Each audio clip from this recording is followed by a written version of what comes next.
नमस्कार, मैं हूं डॉक्टर भारती मक्कड़। स्वागत करती हूं आप सबका आयुर्वेद हीलिंग हब में। फ्रेंड्स, इस चैनल के थ्रू मैं कोशिश करती हूं कि आयुर्वेदा की सही जानकारी आप तक पहुंचा सकूं। मानसून शुरू होते ही एक प्रॉब्लम जो हर दूसरे पेशेंट में देखी जाती है वो है हेयर फॉल। जी हाँ, जैसे ही बारिशें शुरू होती हैं हेयर फॉल तकरीबन हम सभी फेस करते हैं। तो आज की इस वीडियो में हम समझेंगे कि आखिर मानसून में हेयर फॉल क्यों बढ़ जाता है और साथ ही साथ समझेंगे क्या है आयुर्वेद में इसके प्रूवन रिजल्ट्स। आइए शुरू करते हैं।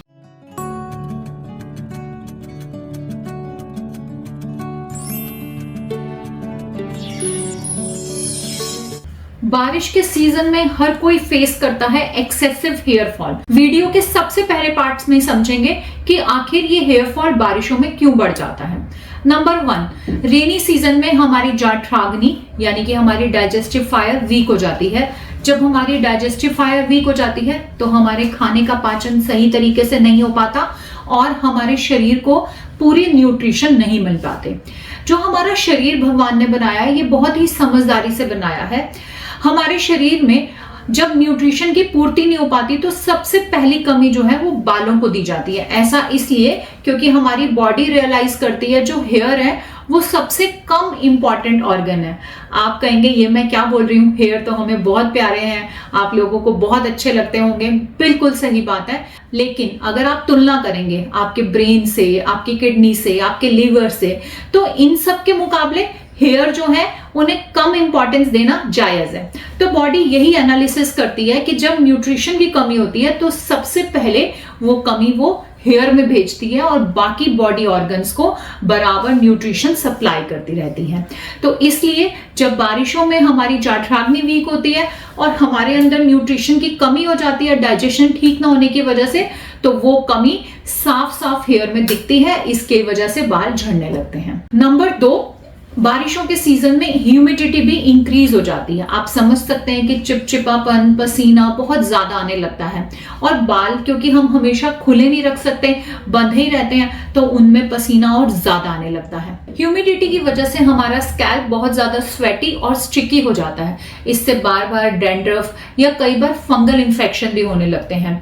स्टिकीनेस बढ़ने की वजह से जो पोर्स हैं वो ब्लॉक हो जाते हैं और हमारी रूट्स, हेयर रूट्स जो हैं वो वीक हो जाती हैं, जिसकी वजह से बाल झड़ने लगते हैं।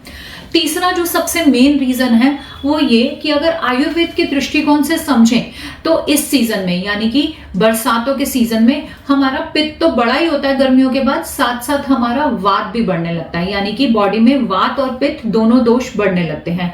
वात दोष बढ़ने की वजह से स्कैल्प में ड्राइनेस आती है और पित्त दोष बढ़ने की वजह से इन्फ्लामेशन होती है, इंटरनल इन्फ्लामेशन। जब ये दोनों मिल जाते हैं तो हमारी हेयर साइकिल डिस्टर्ब हो जाती है और बाल झड़ने लगते हैं। अब वीडियो के दूसरे भाग में हम चर्चा करेंगे, यानी कि जो आपके लिए बहुत इंपॉर्टेंट है, कि आयुर्वेदिक सॉल्यूशन जो हेयर फॉल को इस सीजन में भी कंट्रोल कर सके। तो इसमें सबसे पहला आपको ध्यान देना है अपनी डाइट के ऊपर।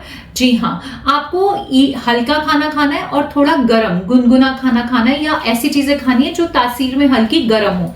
जैसे कि आप मूंग दाल खाएं, लौकी घिया खाएं, सौंफ का पानी पिएं। इसके अलावा आपको कर्ड, फ्राइड चीजें, बेकरी, बहुत ज्यादा शुगरी चीजें और सिट्रस खट्टी चीजें भी अवॉइड करनी है। आप अपनी डाइट में काले तिल जरूर ऐड करें और बादाम भीगे हुए जरूर ऐड करें और मेथी दाना ऐड करें। इनको ऐड करने से बरसातों में होने वाले हेयर फॉल में आपको बहुत मदद मिलेगी। सेकेंड स्टेप, आप अपने बालों की क्लींजिंग और ऑयल नरिशमेंट का ध्यान रखें। सबसे पहले आप समझें आपको क्लींजिंग कैसे करनी है। आप त्रिफला डिकॉक्शन के साथ अपने हेयर वॉश करें। त्रिफला यानी कि त्रिफला पाउडर हम सबको पता है, इसमें आंवला, हरड़ और बहेड़ा होता है। इस पाउडर का आपने 2 चम्मच लेना है और एक मग में घोल लेना है। उसके बाद आपको हेयर वॉश करते हुए 5 मिनट के लिए अपने बालों में यही लगाना है। ये कॉम्बिनेशन विटिलिगो के पेशेंट भी यूज कर सकते हैं। त्रिफला में आंवला है, लेकिन डिकॉक्शन जो है वो स्कैल्प में बहुत ज्यादा देर तक रुकता नहीं है, सिर्फ 5 मिनट का ही काम है। तो यहाँ पर आपको कोई मुश्किल नहीं होगी, ये आप लोग भी यूज कर सकते हैं। उसके बाद इसको आप वॉश कर देना है। लेकिन अगर आपको लगता है कि आपको आंवले वाली कोई चीज नहीं यूज करनी तो आप नीम के पानी का भी इस्तेमाल कर सकते हैं, वो भी बहुत आपको अच्छे रिजल्ट्स देगा। उसके बाद आपको कुछ आयुर्वेदिक ऑयल्स यूज करने हैं। आप भृंगराज ऑयल यूज करें, ये जो है आपके हेयर फॉल को कंट्रोल करता है और ग्रोथ बढ़ाता है। इसके अलावा आप ब्राह्मी, आंवला, इनका कॉम्बिनेशन का भी ऑयल यूज कर सकते हैं।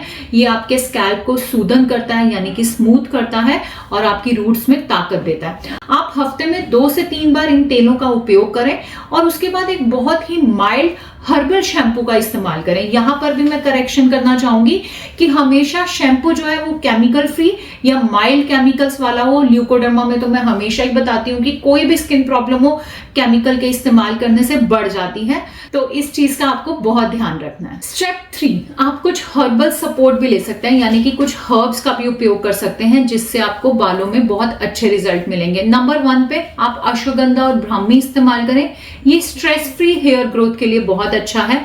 आप आमल की चूर्ण इस्तेमाल कर सकते हैं, लेकिन सफेद दाग के रोगी आमल की चूर्ण का इस्तेमाल ना करें। ये पित्त बैलेंस के लिए वैसे तो अच्छा होता है, लेकिन विटिलिगो में मना है। इसके अलावा आप मेथी सीड्स को पूरी रात भिगोएं और अगले दिन इस पेस्ट को आप बालों में लगा भी सकते हैं और मेथी दाना डायरेक्ट खा भी सकते हैं। दोनों ही तरह से यह हमारे बालों में बहुत अच्छा रिजल्ट देता है। अब 4th स्टेप जो है वो है लाइफस्टाइल टिप्स। बारिश के सीजन में आपको सबसे पहले तो ये ध्यान रखना है कि बारिश में आप अपने बाल गीले ना होने दें, इससे आप जरूर बचें।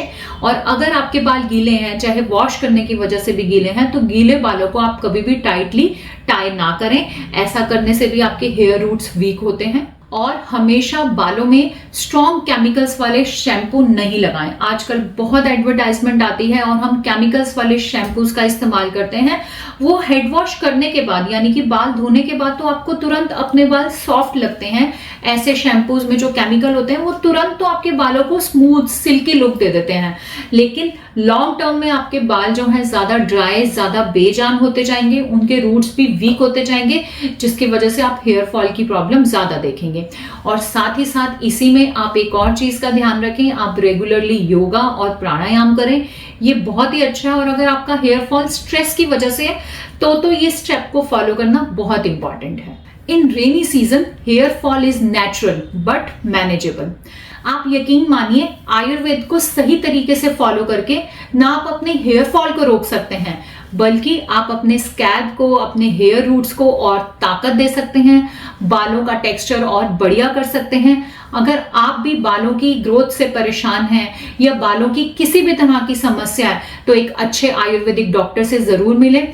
मैं मिलूंगी आपसे अगले वीडियो में एक नए टॉपिक के साथ। तब तक के लिए आयुर्वेद अपनाएं, स्वस्थ रहें, खुश रहें। धन्यवाद।